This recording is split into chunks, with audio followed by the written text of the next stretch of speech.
எப்படி இருக்கிறீங்க? சந்தோஷமா இருக்கீங்களா? மன மகிழ்ச்சியா இருக்கீங்களா? கவலை, சோர்வு, பயம், கலக்கம் இதெல்லாம் நம்முடைய உலக வாழ்க்கையில நம்ம சந்திக்கக்கூடிய பல காரியங்கள்.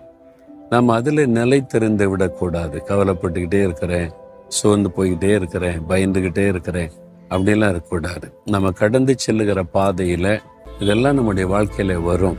ஆனா இதுக்கு மத்தியில நமக்கு ஒரு பெரிய பலன் என்ன தெரியுமா? கர்த்தருக்குள் மகிழ்ச்சியா இருப்பதே உங்களுடைய பலன். உன்னுடைய பலன் என்ன தெரியுமா?